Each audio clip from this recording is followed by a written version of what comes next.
Hello，我係 Peace。咁今日咧，我就同大家去食呢個日式嘅餃子店。咁上網睇咧，佢話其實係你可以叫做日式居酒屋都得嘅，因為佢唔係淨係得食餃子啦。咁佢有得食拉麵啊，一啲煮物啊咁樣嘅，即係一啲牛腸啊、牛舌咁樣都有嘅。咁我哋香港人裏邊，我相信有好多人都非常之中意去日本啦。咁更加有好多人咧係試。Hi YouTube。Hello。咁更加會有好多人咧會試日本喺呢個鄉下添，經常咧都會去日本旅行嘅，而且亦都會好掛住日本嘅任何嘢啦，包括係食物啊、一啲玩具啊、動漫之類啦。今日咧我哋就去同大家試呢間日式嘅餃子店。咁就係呢間Gyoza And啦。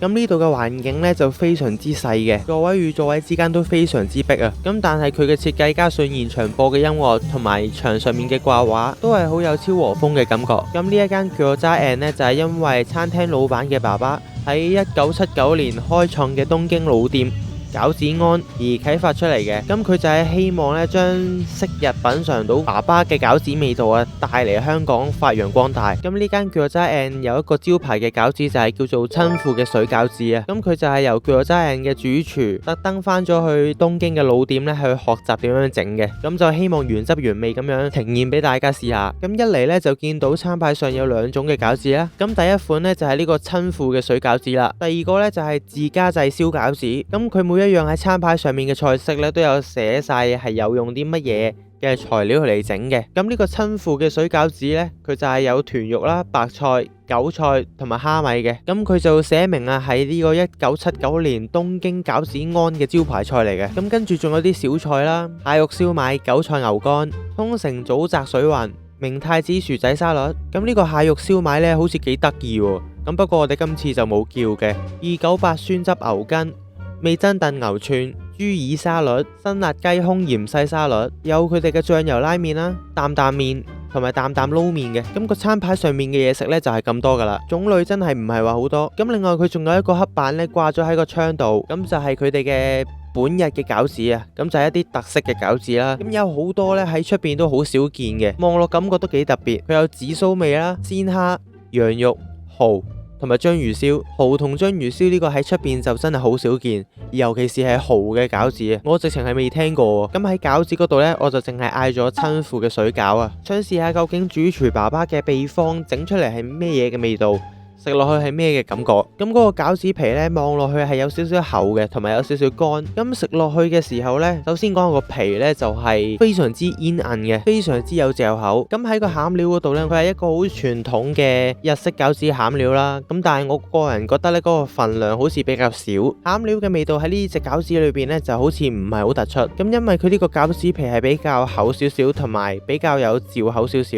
所以對比起上嚟好似有少少搶咗個餡料嘅風頭。咁佢成隻餃子呢就好原汁原味嘅感覺嘅，你食唔到佢有加好多調味料或者係味精落去嘅，嗰個感覺呢係非常之手工啊！餃子就咁食都有味嘅，咁但係如果你係想食濃味少少，有啲醬汁點下嘅話呢，喺張台度呢都有一啲餃子醬油啦，同埋另外一個幾特別嘅，我覺得就係堅魚醋啊！咁你睇下勁得意，佢真係有塊堅魚喺裏邊。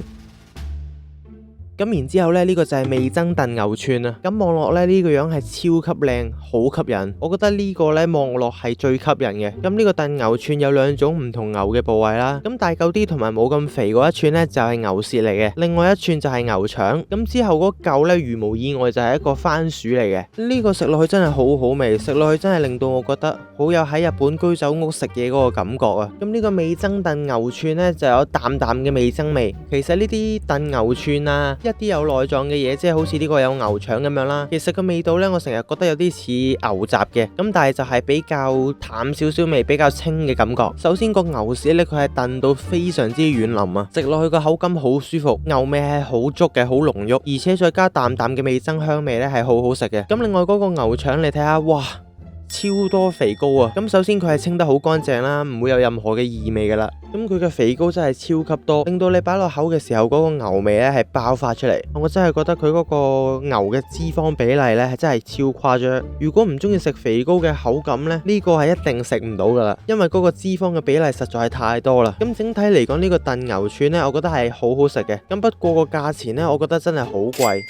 咁之後我呢個呢就係擔擔麵啊，哇，個面頭望落去呢好似好辣咁啊！佢面頭嘅紅色辣油呢係非常之多啊！咁佢面頭仲有啲肉碎啦、芽菜、花生同埋一啲葱。你見到佢個湯好多紅油，好似好辣同埋好肥咁樣，係咪？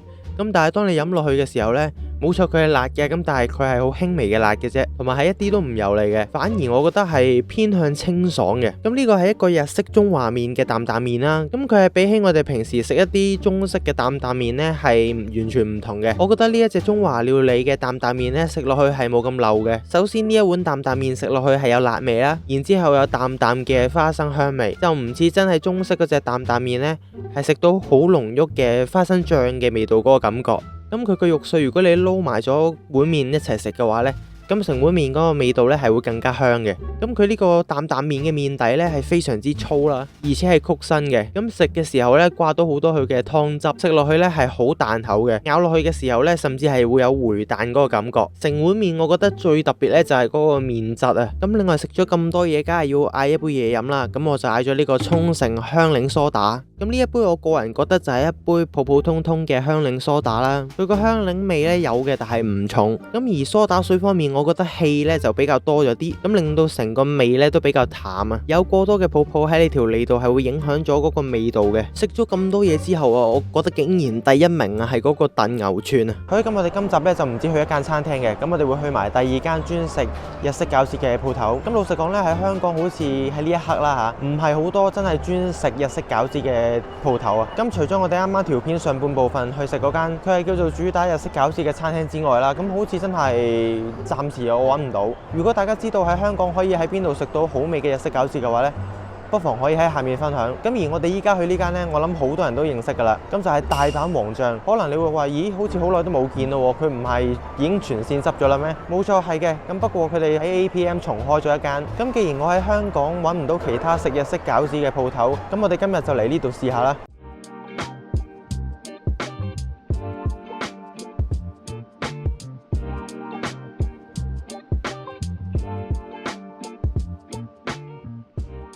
咁我哋依家咧就坐咗喺大阪王將前面啦，咁我就嗌咗一個餐，咁依家就等緊。咁喺套餐嗰度，佢分別可以嗌兩個餐，一個係炒飯跟雞翼，一個係炒飯跟餃子。餃子咧佢就有5個味道嘅，咁分別就有原味餃子啦、明太子沙律餃子、大阪燒餃子、芝士餃子同埋胡麻芫茜餃子嘅。依家咧佢仲有2個期間限定嘅嘢添。首先咧就係香脆雞翼，咁佢嗰個係有息息粉提供嘅。咁另外就係3隻特別味道嘅餃子啦，有麻辣餃子、炸爹餃子同埋蜜糖芥末餃子。唔知大家喺香港以前有冇食過大阪王將呢？我諗應該都有㗎啦，因為佢都有一段時間喺香港。咁不過呢，我就真係好似喺香港係冇食過大阪王將。喺我印象中呢，就算去日本呢，都係食過一次啫。我就嗌咗個 B 餐啦，咁佢就包日式炒飯啦，同埋一個餃子，咁我就揀咗明太子沙律餃子，咁佢就跟個嘢飲嘅，我揀咗可樂。咁老實講呢，嗰個 size 好似有少少細喎。我初初都覺得呢，如果單點一個餃子呢，係非常之貴咯，50幾蚊6隻喎。咁如果嗌餐呢，感覺就好少少咯。咁就跟埋個飯68蚊，咁個飯都唔係好大嘅嗰個大細，但係叫做夠食啦，即係唔會好似淨係6隻餃子就已經50幾蚊咁過分，叫做加多個飯咯。我哋試一個飯先啦。咁佢有啲叉燒啊、葱、蛋咁樣，就係大家都好熟悉嘅日式炒飯啦。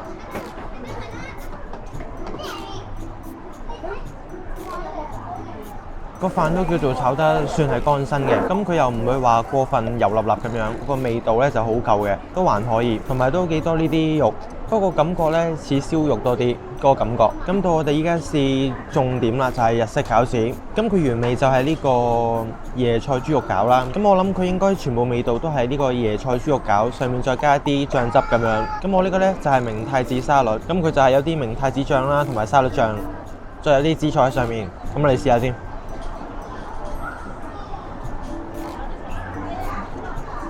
冇錯，佢裏邊呢，的確就係椰菜豬肉餃。